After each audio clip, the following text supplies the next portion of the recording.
It's that time of year again. The time of year where everyone's making videos about the best and the worst of 2023 and all that, and I just can't participate because I don't keep up with all the new releases. So I have something a little different today. My most rewatched films.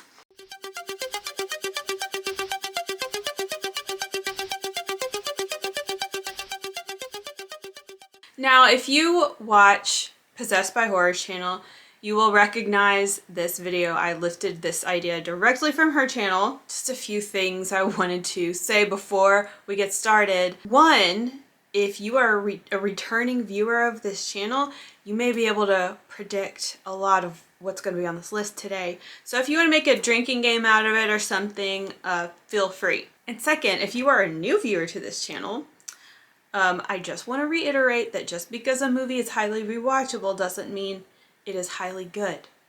All right.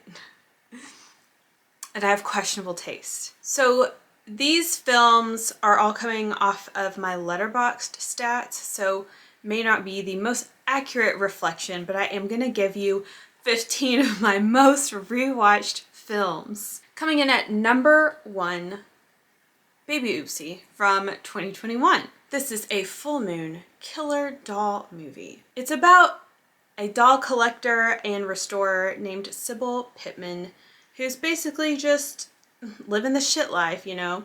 And one day, someone sends her a mysterious package. It's a bunch of old doll parts. Little does Sybil know that these are the remains of baby Oopsie Daisy, one of the original demonic toys. So, when Sybil restores this doll, she invites evil into her life. Okay, so it says I have watched this film 24 times. I just think it's really cozy, comfortable. It has this sweet humor to it, just really likable characters, but it also has some campy brutality that I really like. And I guess I just love killer toy movies because it does tap into that magic of childhood. Speaking of magic, the soundtrack here, the music is like the tinkly, like creepy music box kind of music, and it's just great. I love the characters. It's just a good time. Okay, coming in at my second most watched. I'll just go ahead and give you the second and third most watched here together, and that is Baby Oopsie 2, Murder Dolls, and Baby Oopsie 3, Burn Baby Burn. These were both released in 2022, and in my opinion, they should have just been one movie. So we would just have a Baby Oopsie 1 and Baby Oopsie 2. So in Baby Oopsie 2 and 3, after the events of Baby Oopsie 1, which could have been the end, things are not over. And now Baby Oopsie's back, and she has 2 companions, Cowboy Roy and Frowny Clowny. Evil is basically coming at Sybil from all different angles, and she has to enlist the help of a priest. And we'll just leave it at that. Baby Oopsie 2 and 3 get a little more goofy, a little more outlandish compared to Oopsie 1, which is kind of like a little bit more level-headed. But I do like 2 and 3 just to continue the feeling and to continue the story. So I usually will, like, if I am watching 1, I'll follow 2 and 3 before I go back to 1. So now I watch in a loop. Okay, now we got that out of the way. My fourth most watched film is Forbidden Photos of a Lady Above Suspicion from 1970. This film follows a bored housewife named Minu, who suddenly gets targeted by a blackmailer who claims that he has dirt on her husband. So Minu, instead of involving her husband, tries to solve this on her own, tries to take care of this on her own, and it ends up becoming a terrible mess. The storyline itself isn't necessarily why I love the movie. For me, it's a lot of like the setting, the pace, the characters themselves, but also like how beautiful they are, and the music, and just the way everything looks in this film. A lot of people think it's a little boring or a little dull, especially compared to some of the later Jolly that are soon to follow, but I just love Dagmar, and This is just such a rewatchable film. My next most rewatched movie is Fatal Frames from 1996, which is kind of funny that this is one I am rewatching because it is a whopper. It is a big, overstuffed, long movie. Like, it's not a chill watch like Forbidden Photos, but it's just visually dazzling. It's stimulating in all different kinds of ways because, again, you get some beautiful... Oh, let me tell you what it's about. Fatal Frames is about this director from America who gets invited to fly out to Italy to shoot a music video. However, when he arrives in Italy, he starts to witness murders of people that he knows. And unfortunately, the cops just have their eyes on him. Who was the killer? So this is like a 90s take on a classic Giallo, and it's what you might call a music video Giallo. So it's kind of got like this cheesy pop artist motif here. But anyway, what I was saying is it's dazzling to the senses. It's got this very surreal appearance, color lights, fog machines, and it's directed by Festa, who's also a composer, so there's a heavy emphasis on music throughout. The music is really, really cool, and it's just weird. You also get really like entranced by the strange acting. It's just strange, and this absurd story. I've done a review on that film, but that is one that I rewatched a lot, y'all. Okay, my sixth most rewatched movie is Serial Mom from 1994. This is just like random, but I guess Baby Oopsie is random too. Serial Mom is about this suburban mom who just seems normal. Nice family, nice house, but Beverly Sutphin likes order. She likes things to be a certain way. And finally, one day, she decides to start taking revenge on people who don't conform to her sense of order. This is a John Waters dark comedy starring Kathleen Turner and Matthew Lillard and Ricky Lake, and it gets better and better every time I watch it. As I said in a recent monthly recap, the first time I watched it, it didn't quite hit as good because I wasn't expecting the chaos of the plot. I wasn't expecting the arc to be so like unpredictable, I guess. But once I understood the film, to come back to it over and over, it's just so funny. And I've said this before, this is like exactly my type of humor, and it's just such a satisfying film. I love it. So that's a cozy one to rewatch. I was thinking for a long time about doing like my comfort watches as a video, like my top comfort watches, but I guess that's actually what this video is when I really think about it. Serial Mom being right on up there with comfort, up there with Baby Oopsie. Speaking of comfort watches, my seventh most rewatched film is Demonic Toys from 1992. Not completely random because it is connected to Baby Oopsie. Ugh, something about Demonic Toys, man. Again, the characters are just fantastic, and I love the setting. Like, I don't know, and I love the fried chicken restaurant and his little like chicken outfit. And the toys are just so cute. It's about a group of people who get trapped in a toy warehouse, and they come to find out that there's also an evil spirit in this warehouse with them who has decided to start controlling some of the toys.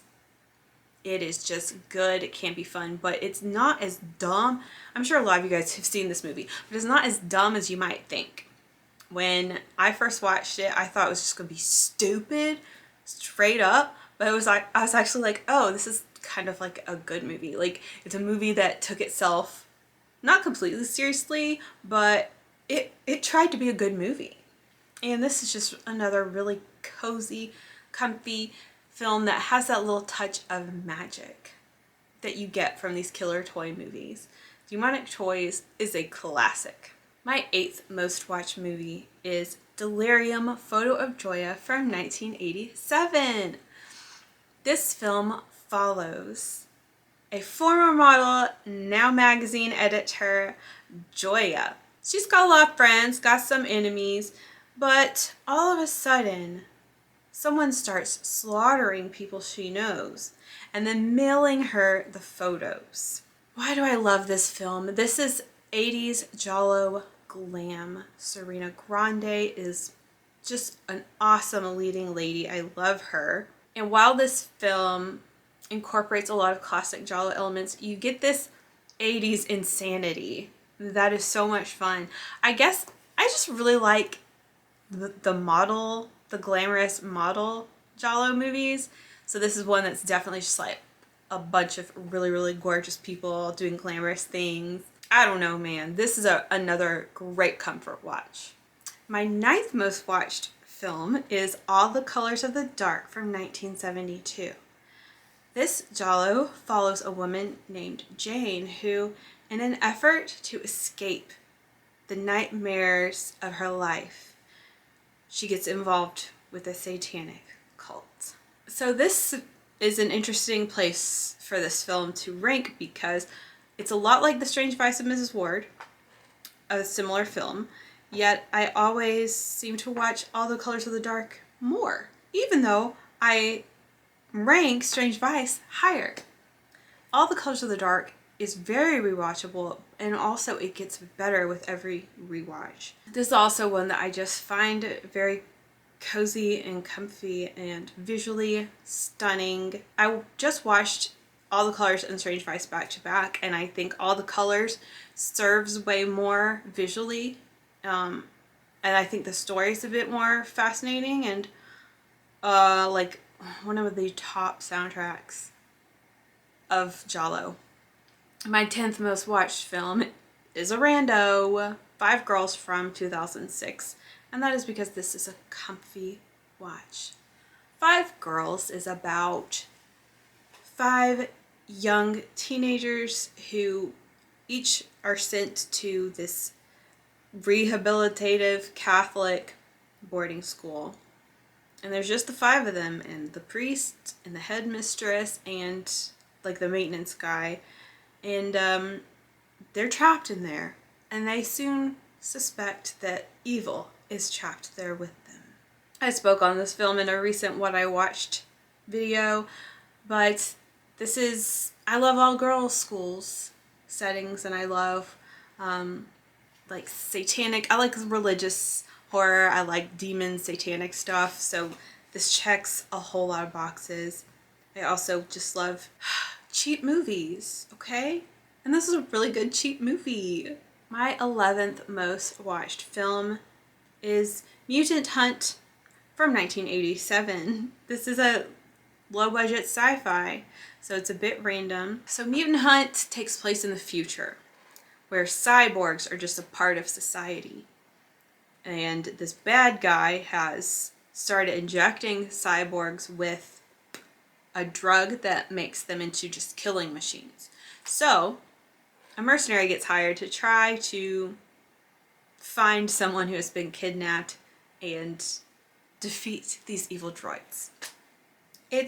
I've said this before, it's very Power Rangers. It's just very low budget and really cute, and another cozy watch. My 12th most watched film is Enigma from 1987. You might be noticing a trend here, as a lot of these films are cheap, sometimes poorly acted, sometimes overall goofy, but these are the coziest, most lighthearted ones to watch no matter the mood. Enigma, oh, it's another all-girls school. Enigma is about this girl who arrives at an all-girls school where one of the classmates is currently in the hospital from a bullying incident. And shortly after her arrival, people throughout the school are getting brutally murdered. It sounds like a Giallo from that description, but it's a supernatural kind of horror, but awesome music, awesome setting, wonderful all-girls school, uniforms, all that. Laura Lamberti is a goddess. Just a great film, and it's so like dumb and good. Black Christmas 1974 is one of my most watched, but I just watch that every Christmas, so I'm gonna skip that because I feel like I feel like that's just a given, right? So my 13th most watched film is City of the Living Dead from 1980. Because I mean that, as I've said, that is my favorite from the Gates of Hell trilogy.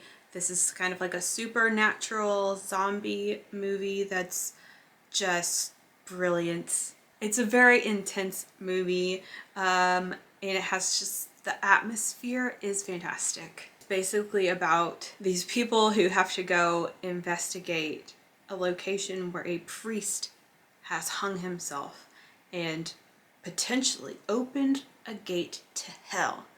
It's just awesome. My 14th most watched film is Tropic of Cancer from 1972. This is a destination giallo taking place in Haiti. A couple goes to Haiti for a vacation, and one of their friends is actually a doctor who works down there, and he has created a drug that everybody wants to get their hands on. So, of course, people start getting murdered. This one, it's very weird and a lot of people don't like it. And it's hard for me to articulate why I do, but I think it is, you know, it's not even cozy. I wouldn't say it's cozy, but it's intriguing. And I guess this is one that I have kind of a sentimental value on because I just made really good memories the first time I watched it, and I just remember being pleasantly surprised, like, wow, that was weird but kind of good. And one of the standout characters in this film is Mr. Peacock. We just watched Tropic of Cancer in my Discord's watch party, and Mr. Peacock was like all anybody was talking about. And finally, my 15th most watched film is Death Walks at Midnight from 1972. This movie is about a model named Valentina who takes an experimental drug, and while under the influence of this drug, she has a vision of a girl getting murdered in the apartment complex across the way, and from then on she just becomes dead set on solving this mystery. Death Walks at Midnight is very easy to rewatch because it has a very light-hearted nature. It's a funny giallo. It's just about having a good time. It's almost goofy. Our main character is hilarious and fiery, and there's just a lot of comedy entwined in this film, and it's definitely a more cozy watch. Alright, these are my most rewatched films, at least in the past couple of years. I do have to give an honorable mention to Gummo from 1997 because I used to watch that every day.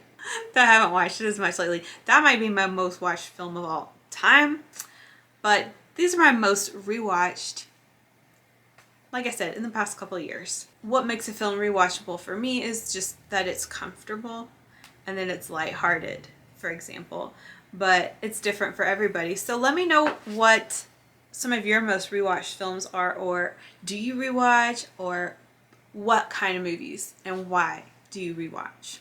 Oh, and while I have you, I wanted to let all of you know, if you are into Giallo, that there's a new label called Celluloid Dreams, and they're just starting to like try to get their name out there, but they are working on their first release, which is coming out in April.